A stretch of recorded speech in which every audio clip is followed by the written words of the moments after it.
Hello, ladies and gentlemen, as guardians and mutants alike. Welcome to another Liam Maiden gameplay video. Back with more Marvel Strike Force today, where I'm really going to be making an update to a video that I made over a year ago now, where I was looking at the best first villains team for you to go after in-game, or one of the best first villains teams, I should say, the Sinister Six. Now, originally, back when I made that video in August 2020, we actually only had the OG Sinister Six lineup in the game. We only had 5 members, Rhino, Mysterio, Vulture, Shocker, and Green Goblin. Obviously, that is no longer the case, so this is now your updated farming guide. It's going to show you the best Ultimate Sinister Six lineup, including the best first lineup to go for, because you're not going to go for that ultimate lineup straight away. Let's take a look at the best lineup first. So here you go. This is currently the best lineup that you want to have for the Sinister Six in the game. So from left to right,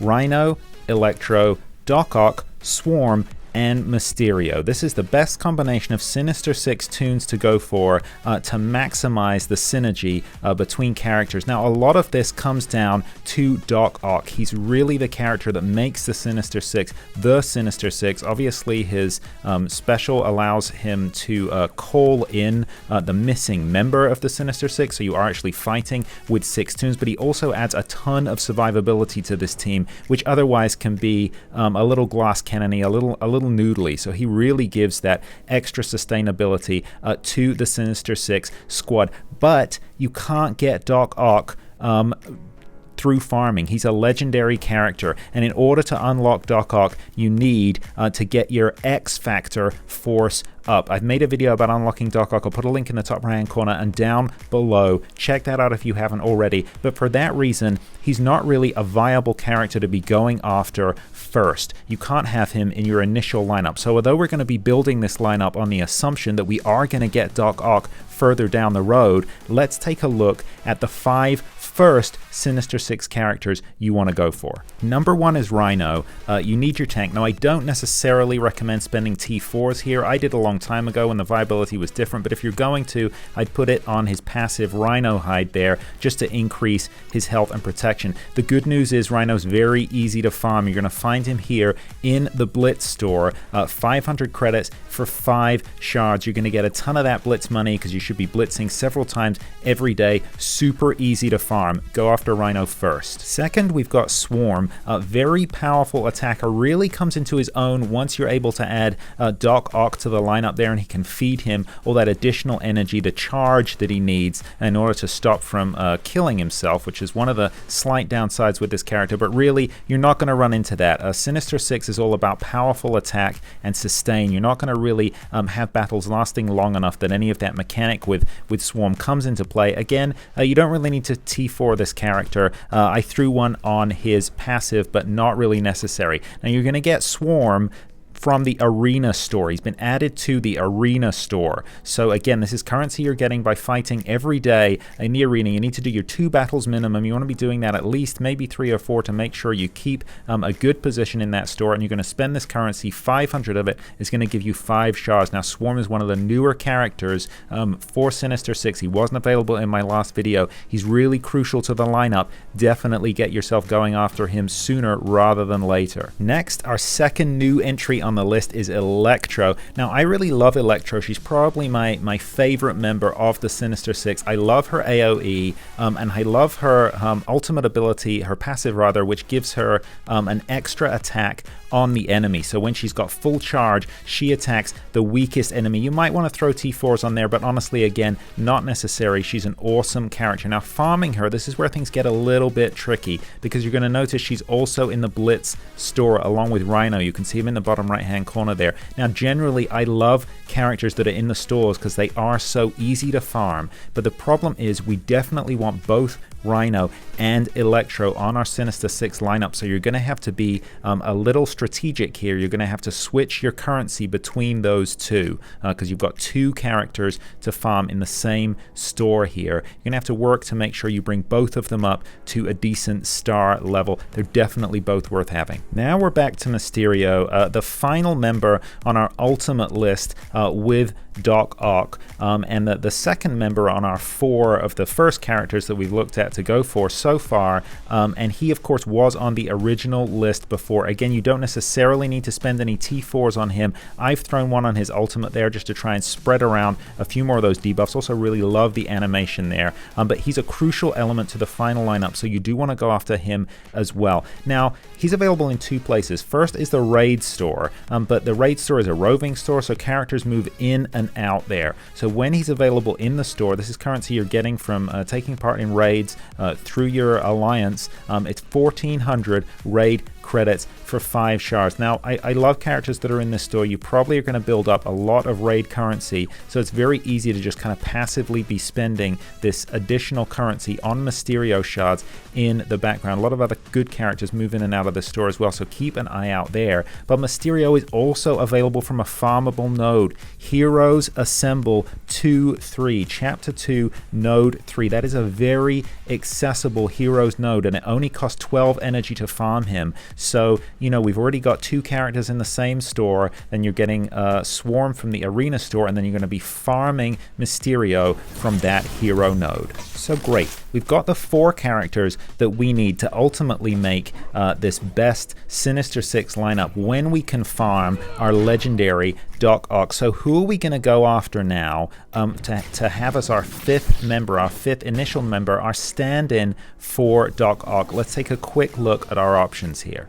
Green Goblin, Shocker, or Vulture. They all come with advantages or disadvantages. The only one that I'm going to say is a hard no from me. That would be Green Goblin. I'm loath to say it, but I really just don't have any use for this character in game at the moment. I do really like his ultimate, Fire and Brimstone, but other than that, I don't know what to do. Look, I've got Healer on him for ISO 8. That was random. I think I was just trying to work out what can I do with this character. He was the first Sinister 6 member that I jettisoned as soon as others became available. Advantage with choosing him as your 5th member, he's farmable on villains. So again, we're not doubling up again on any stores. Villains 2-3, that's a pretty accessible node. What about Shocker? So Shocker is going to be the tune that Doc Ock calls in. If you go with my lineup that I've suggested here, Shocker is going to be the summon for Doc Ock's special. He's going to be the 6th member that he calls in. I think there's a little more utility than Green Goblin here. He has the ability Sonic Dissonance, gives everyone offense up, very useful on a Sinister 6 team. He's also got an AoE. You could maybe power him up and use him as your 5th just to get used to using him, because you're going to have him as the summon. Again, he's farmable. This time from Heroes 3-9, so that's not as accessible a node. You've got to go a little further into the Heroes campaign before you can get to him. So he's a little harder to farm than some of the others, and really I don't think that great. Ultimately, I think my personal choice for the 5th member would probably be Vulture. Now, why do I choose Vulture? Well, first of all, he's super fast. Vulture normally is first off the block, so you're getting that initial attack, plus he's got that AoE, and he gains turn meter whenever one of his allies is killed. He can actually do quite a lot of damage. His major disadvantage is super glass cannony. He really cannot take many hits at all, so that's one good reason to not have him in the main lineup once you get Doc Ock. But personally, I think he's the one that I would recommend going for to fill in your 5th member while you're waiting for Doc Ock. The only disadvantage, you can see it already, we got to get him from the Arena store. That means that we're doubling up not only on the Blitz store, but also on the Arena store. We got to split our currency in Arena between Swarm and Vulture. This is not ideal, folks. It's not ideal. That means the only member that we're actually farming from nodes is Mysterio. Everyone else we're getting from stores, and from the same stores, 2 in Blitz and 2 in Arena. Now, this does free up energy for you to farm other tunes, and obviously you're going to want to farm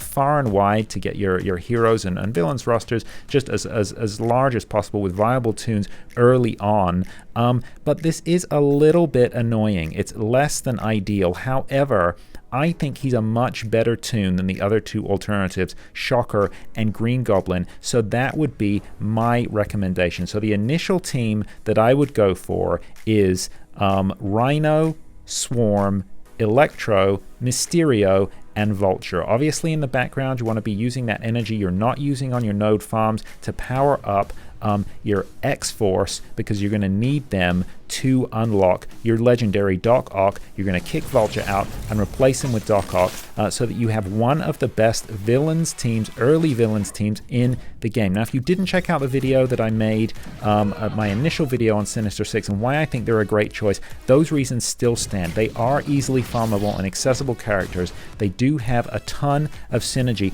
and you can use them to unlock 2 legendaries, Invisible Woman and Shuri. Are they amazing legendaries? At this point in the game, no. They're not as good as they were, you know, over a year ago when I made that initial video. However, they both do still have utility in the game. They're better than Nick Fury and Iron Man, for example, and people do still use them. They take them into DD4, for example, DD3 and DD4. They definitely have utility.